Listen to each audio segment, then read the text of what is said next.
Mike Foxworth is ready to roll today. Let's do this, people. Let's go to Detroit. Motor City, Game 5 last night.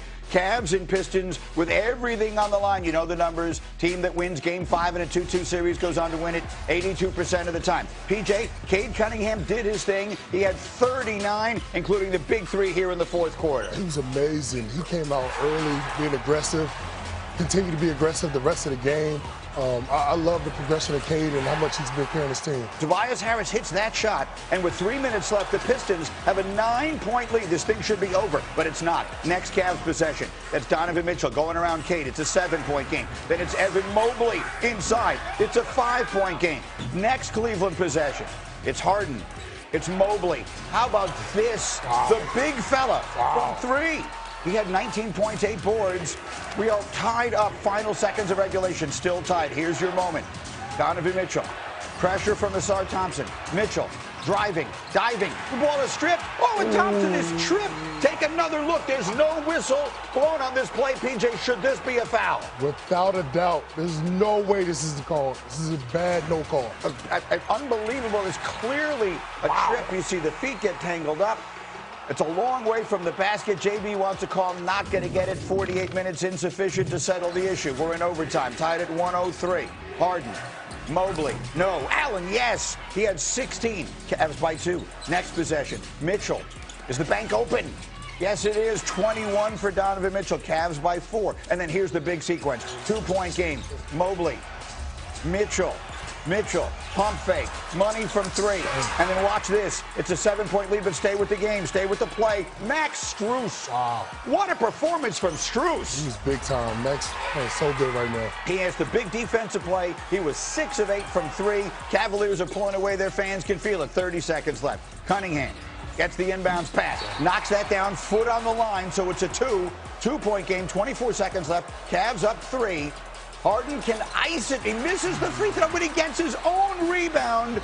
Pistons are forced to foul, and the Cavs are able to take the final ticks off the clock. Harden would score 30, and the Cavaliers steal one on the road. Their first road victory of this entire postseason. Cleveland was down 9 with 3 minutes to go in regulation. Closed the quarter on a 9-0 run. The third longest run to end regulation and force OT in a playoff game since they started keeping track of this. Here, however, was Pistons coach J.B. Bickerstaff, who wanted to talk about the controversial no call at the end of the fourth. Did they give you a reason why there was no foul call on Jared Allen on that trip? He fouled Asar. It's bad. I mean, it's clear. He trips him when he's going for a loose ball. In the game situation, you know, that's tough. Okay, so the whistle doesn't blow, and we have a lot to get into. Let me just let you repeat what you said there. There are some people who will say we don't want a ref to decide the game in the final ticks of the clock. You played in this league forever. What do you say? You call that call any time of the game, that call's got to be made. 1,000%. There's no way it's not made. I think that was Tony Brothers right there. There's no way you don't make that call. It is. Whitney, let's talk about it here because obviously it's a dramatic game, an incredible comeback from the Cavaliers, but so much a part of the talking point is the whistle that doesn't blow in the final second. What was your reaction? I'm thinking about how close this was to an incredible redemptive moment for Asar Thompson. You remember a year ago, Jalen Brunson in this almost the same spot, a game in Detroit. Asar Thompson, one of the best defenders in the league, is on him. Brunson shakes him, one of the moves of the playoffs. That stuck with Asar Thompson for the last year. Now he's in the same situation. He's got Donovan Mitchell, and he makes a brilliant play on Donovan Mitchell at the end of this game. He gets a block here that is a clean block, and that creates the loose ball. We're never going to remember this play because it creates this controversial. That is a brilliant play there, Greeny. Yeah. And I agree with PJ. I hate that a Game 5 would come down to a loose ball foul 70 feet from the basket. The Pistons did not have a timeout, so even if he corrals that, the game probably goes to overtime. But I believe it's a foul. I believe it was. And if I was a Pistons fan, I wouldn't listen to anything else. I will point out, Tony Brothers did give comments to a reporter after the game in a pool report. He said he did not believe it was a foul and that the league will rule on the 2-minute report. That is obviously unsatisfying, but he had a chance to review it, and Tony Brothers did not change his opinion post-game. Monica, what did you see? I agree, and I'm glad to wake up and sit with you gentlemen and not feel like I was the one leaning on an official in that moment. To me, the other part is, as we saw Mike and Tim on the broadcast sort of play with the clock, if the whistle had been blown, there's like 1.6 left. So there's no guarantee that that would have or would not have ended the game anyway. But I do think Detroit deserved the opportunity to get acknowledged. That is a foul 10 out of 10 times in the course of basketball all through a game. I just think that this is very obvious and that the officials missed it.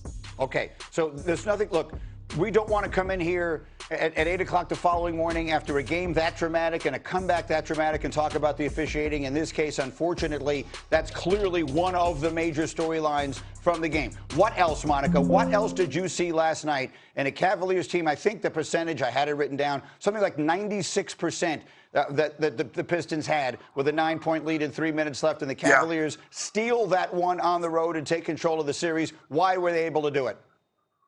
Greeny, you and I have discussed this regarding what the Spurs' future may be in the postseason. And to me, you saw the inexperience of these Detroit Pistons show up. I'm like scouring the stats late, trying to figure out what it looks like statistically. And there's not really a big margin in terms of a statistical category. But what you saw was the experience of James Harden, Donovan Mitchell, who have been in postseason positions, kind of take over. Detroit just kind of wilted down the stretch. The turnover, the steal by Max Strus, and that turnover by Cade Cunningham, you just had a loss. That was a big piece of you turning the ball over late in game. Like, I just thought Detroit wilted. Wendy. Yeah, James Harden has been so criticized so often in his career for coming up short in big playoff games. This was not a signature Harden performance, but he fought his way through this.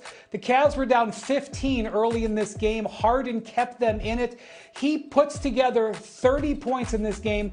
And I know if the Pistons fans are going to say, well, there's a lot of them at the foul line. That's correct. That's what James Harden does. He gets to the foul line in big moments. That's why the Cavs traded for him. All of the Cavs' core players made key plays down the stretch of this game. James Harden with a big performance when the Cavs needed it. What did you think, PJ? How about Harden getting it done here in a spot in which he historically has struggled a lot? Honestly, I don't think it's James. Honestly, I think James is going to do that. To me, I'm a longtime teammate, being around him all the time. James is going to get 30. He's going to get everybody involved. He's going to do what he does. I think it's more about Detroit. I think it's really about Cade, not having the poise in certain moments, getting stripped by Strus, not boxing out, get the rebound on the James Harden free throw. I think there's so many different things that Detroit did not do to win this game, rather than Cleveland coming in and taking it. And another one, Jalen Duren last night, who was their second best player all year long and is due for a huge contract. And Vinny Goodwill, who covers that team closely, has talked about this repeatedly through the playoffs. And they couldn't even have him on the floor. He only played 25 minutes last night. He finishes with 9 points and 5 rebounds. This is a series in which he has just completely disappeared. What are you seeing in him? I don't know, man. To me, he's an energy guy. He's a bruiser. He goes down, gets offensive rebounds, plays hard, gets the extra possessions. Last night, I just feel like he just didn't do that. I didn't feel like he did the little things to help them win the game throughout the night. Now, the Pistons will be kicking themselves over this one. Now, if there's good news for them, they were down 3-1 and also 3-2 in their series with Orlando. Went on the road. They were getting trounced in that game. They came back and won. We'll see if they're able to do it at Cleveland. Much more hoops with this group as we continue. But, of course, tonight is a big night for football fans. The countdown is on for the NFL schedule.